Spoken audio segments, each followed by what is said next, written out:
ہمارے نبی صلی اللہ علیہ وسلم کے پاس ایک صحابی آئے بھیک مانگنے کے لیے, صحیح حدیث ہے. لوگوں کو وہ حدیثیں تو یاد ہوتی ہیں جس میں صدقے کی ترغیب ہے, وہ بھی حدیثیں یاد رکھنی چاہیے. صدقہ کرنا چاہیے, اسٹائل یہ ہونا چاہیے, انداز یہ ہونا چاہیے جو میں آپ کو بتا رہا ہوں. صحابی آئے, انصاری صحابی, عرض کیا یا رسول اللہ گھر میں کیا ہے؟ فاقے, کچھ بھی نہیں ہے کھانے میں. وہ واقعی بیچارے مستحق تھے, انہیں تو نبی ویسے ہی دے دیتے نا, وہ جھوٹ تھوڑی بول رہے تھے نبی کی خدمت میں آ کے. کچھ بھی نہیں ہے گھر میں. آپ نے فرمایا کچھ تو ہوگا, سب صحابہ بیٹھے ہوئے ہیں, کچھ تو ہوگا. فرمایا صرف ایک پیالہ ہے. ظاہر ہے وہ پیالہ ہے جس میں ڈال کے کھانا کھاتے ہیں, وہی اگر بیچ دیں تو کھانا آئے گا تو پلیٹ ہی نہیں رہے گی گھر میں, برتن ہی نہیں رہے گا. آپ صلی اللہ علیہ وسلم فرمایا وہ پیالہ اٹھا کے لے آؤ. کیا کرو؟ یہ حدیث تو پیالے کے بارے میں, آپ نے جب کسی کو دیکھنا ہے تو آپ نے اپنے حساب سے اسے انٹرویو لے کے, یہ نہیں کہ پیالہ اٹھا کے لے آؤ کیونکہ حدیث میں آ رہا ہے. اب کیا ہے کہ رسول اللہ صلی اللہ علیہ وسلم نے ان سے کہا کہ جاؤ کیا لے کر آؤ؟ پیالہ. وہ لے آؤ. اٹھا. نبی نے ان کو طریقہ سکھا رہے ہیں, کیسا پیارا آپ صلی اللہ علیہ وسلم کی تعلیم کا انداز تھا. آپ یہ بھی تو کہہ سکتے تھے بھائی اس پیالے کو بیچو, یہ خریدو, یوں کرو جاؤ. تو آپ نے معلم کو بھی بتا دیا کہ تم نے غریب کو صحیح راستہ بھی دکھانا ہے اور اس کے ساتھ اس راستے میں تعاون بھی کرنا ہے. وہ بیچارہ کانفیڈنس نہیں ہوتا, آپ نے اس کو سمجھا کے نکل لیے, وہ کنفیوز ہے یار میں نے کیا کرنا ہے. ہر آدمی میں کانفیڈنس نہیں ہوتا, قوت فیصلہ نہیں, تو آپ نے بتا دیا کہ اس کے ساتھ تعاون کرنا ہے, اس کی حوصلہ افزائی کرنی ہے.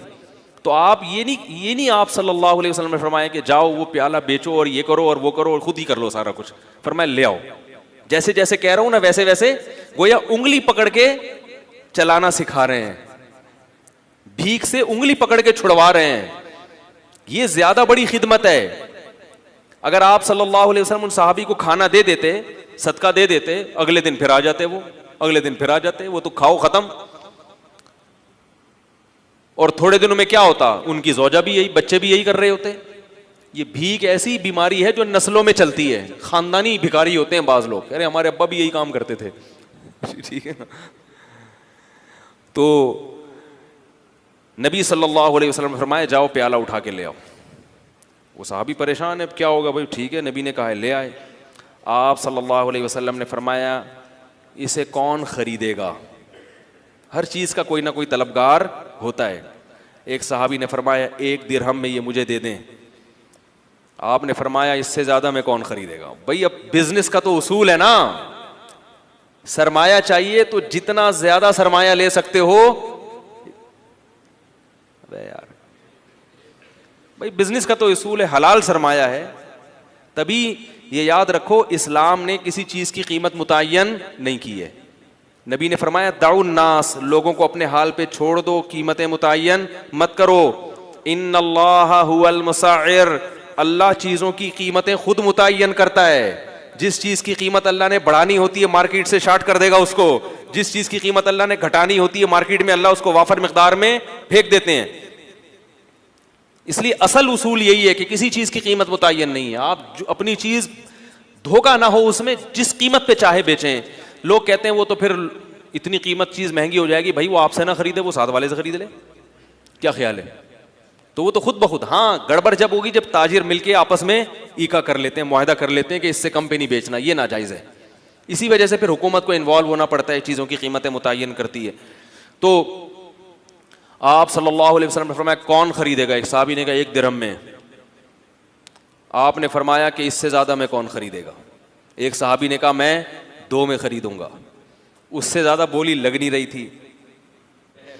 تو آپ صلی اللہ علیہ وسلم نے فرمایا اس سے زیادہ میں کون خریدے گا؟ صحابی نے کیا کہا؟ میں 2 درہم میں. 2 درہم میں خریدا. 2 درہم آپ صلی اللہ علیہ وسلم نے ان صحابی کو دیے. فرمائے 1 درہم سے کلہاڑی لے کر آؤ اور 1 سے اپنے اور اپنے بچوں کے لیے کھانا لے کر آؤ, گزارا چلاؤ فی الحال, کیونکہ اب بھوک کا بھی تو کوئی علاج کرنا ہے نا. تو وہ گئے 1 درہم سے کیا خریدا؟ گزارے لائق. یہ نہیں کہ پیزا لے کے جا رہے ہیں, آج یہ بھی ہوتا ہے. اپنی حرکتیں ٹھیک نہیں ہیں, اتنی ارننگ نہیں ہے جتنا گھر میں خرچہ شروع کر دیا, اور کہہ رہے ہیں خرچے ہی نہیں پورے ہو رہے, خرچے ہی نہیں پورے. اور کہاں سے پورے ہوں گے بھائی آپ کے؟ آپ کی اوقات دکان آپ کی پکوڑوں کی ہے اور باتیں کیا کر رہے ہو؟ کروڑوں کی باتیں کر رہے ہو.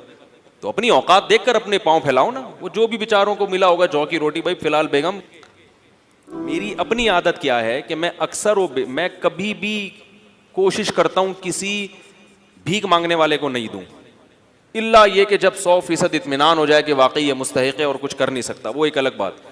میں جب میرے پاس بھی لوگ کچھ صدقے وغیرہ کے پیسے بھیجتے ہیں, کچھ میں اپنی طرف سے بھی صدقہ کرتا ہوں, تو میں کسی مزدور کو تلاش کرتا ہوں, کیونکہ یہ پتا ہے کہ یہ بیچارہ اگر مالدار ہوتا تو اتنی ٹف مزدوری, بولو بھائی, نہ کر رہا ہوتا. یہ مالدار نہیں ہے تو یہ مزدوری کر رہے ہیں. نمبر 2, یہ آدمی لالچی نہیں ہے.